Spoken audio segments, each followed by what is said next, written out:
Second question.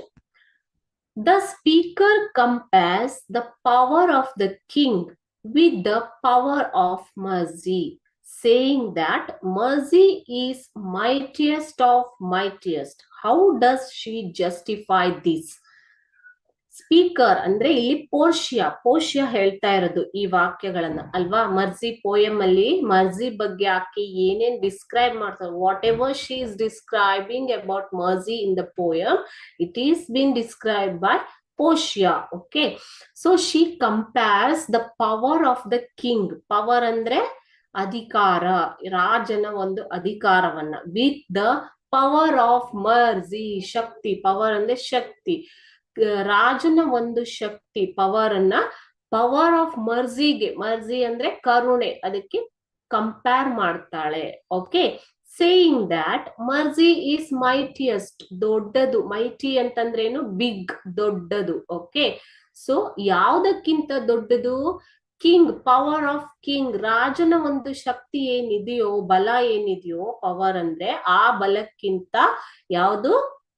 ಮರ್ಜಿಯ ಬಲ, ಶಕ್ತಿ ದೊಡ್ಡದು. How does she justify this? ಹೇಗೆ ಆಕೆ ಅದನ್ನ ಜಸ್ಟಿಫೈ ಮಾಡ್ತಾಳೆ ಅನ್ನೋದು ಕ್ವಶನ್. ಸೊ ಆನ್ಸರ್ ನೋಡೋಣ.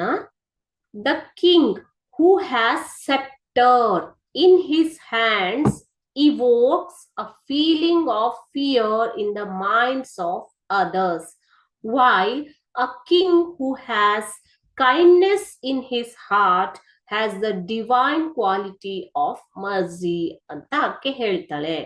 ಸೊ ಇದರ ಅರ್ಥ ಏನು ಅಂತ ನೋಡೋಣ. The king who has sceptre. Sceptre ಅಂತಂದ್ರೇನು? Sceptre is a rod, decorated rod held by the king or queen ಅಲ್ವಾ. ಸೊ ಅದನ್ನ ನಾವು ರಾಜದಂಡ ಅಂತ ಹೇಳ್ತೀವಿ. ಸೆಪ್ಟರ್ ಅಂತಂದ್ರೇನು? ರಾಜದಂಡ, ಡೆಕೋರೇಟೆಡ್ ರಾಡ್, ರಾಜ ಅಥವಾ ರಾಣಿ ಹಿಡ್ಕೊಂಡಿರ್ತಾರೆ. ದಟ್ ಇವೋಕ್ಸ್ ಅಂದ್ರೆ ಎಚ್ಚರಗೊಳಿಸುತ್ತೆ. ಏನನ್ನ? ಅ ಫೀಲಿಂಗ್ ಆಫ್ ಫಿಯರ್, ಭಯ, ಭಯವನ್ನ ಹುಟ್ಟಿಸತ್ತೆ. ಯಾರಲ್ಲಿ? ಆ ರಾಜದಂಡ, ರಾಜ ಹಿಡ್ಕೊಂಡಿದ್ದಾಗ ಅದರ ಪವರ್ ಏನಿದೆ, ಅದರಿಂದ ಜನರಲ್ಲಿ ಭಯ ಹುಟ್ಟಿಸತ್ತೆ. ಓಕೆ, ಸೊ ಆ ಅಧಿಕಾರ, ಇಲ್ಲಿ ರಾಜದಂಡ ಅಂತಂದ್ರೆ ಏನನ್ನ ಸೂಚಿಸುತ್ತೆ ಮಕ್ಕಳೇ? ಅದು ರಾಜನ ಒಂದು ಅಧಿಕಾರ. ಸೊ ಆ ಅಧಿಕಾರ, ದರ್ಪ ಅನ್ನೋದು ಜನರಲ್ಲಿ ಭಯವನ್ನ ಹುಟ್ಟಿಸತ್ತೆ. ಆದರೆ ಒಬ್ಬ ರಾಜ, ಆತನಿಗೆ ಕೈಂಡ್ನೆಸ್ ಅಂತಂದ್ರೆ ಮರ್ಜಿ ಅನ್ನೋದಿದ್ರೆ, ಒಳ್ಳೆತನ, ದಯೆ, ಕರುಣೆ ಅನ್ನೋದು ಇದ್ರೆ ಆತನ ಹೃದಯದಲ್ಲಿ, ಅದು ಒಂದು ಡಿವೈನ್ ಕ್ವಾಲಿಟಿ ಅಂತಂದ್ರೆ ದೈವಿಕ ಗುಣ ಅದು. ಓಕೆ, ದೈವಿಕ ಗುಣ ಆಗತ್ತೆ. ಮರ್ಜಿ ಅನ್ನೋದು ಅದನ್ನ ದೈವಿಕ ಗುಣಕ್ಕೆ ಆಕೆ ಹೋಲಿಸ್ತಾಳೆ. ಇದು ಇದರ ಅರ್ಥ. ಓಕೆ, ಸೊ ರಾಜದಂಡ, ರಾಜನ ಬೇರೆ ಅಧಿಕಾರಗಳು ಅಥವಾ ದರ್ಪಗಳು ಅವೆಲ್ಲ ಜನರಲ್ಲಿ ಭಯವನ್ನ ಹುಟ್ಟಿಸಿದ್ರೆ, ಮರ್ಜಿ ಅನ್ನೋದು, ಕರುಣೆ, ದಯೆ ಅನ್ನೋದು ಜನರ ಮನಸ್ಸಿನಲ್ಲಿ ಏನನ್ನ ಹುಟ್ಟಿಸುತ್ತೆ? ದೈವಿಕ ಗುಣ. ಅದು ಒಂದು ದೈವಿಕ ಗುಣ. ಓಕೆ, ಸೊ ಅದಕ್ಕೆ ಜನ ಭಯ ಪಡೋದಿಲ್ಲ. ಸೊ ಆಕೆ ಇದನ್ನ, ಮರ್ಜಿಯನ್ನ ಡಿವೈನ್ ಕ್ವಾಲಿಟಿಗೆ ಕಂಪೇರ್ ಮಾಡ್ತಾರೆ. ಅದು ಮರ್ಜಿ ಅನ್ನೋದು ಎಲ್ಲಕ್ಕಿಂತ ದೊಡ್ಡದು.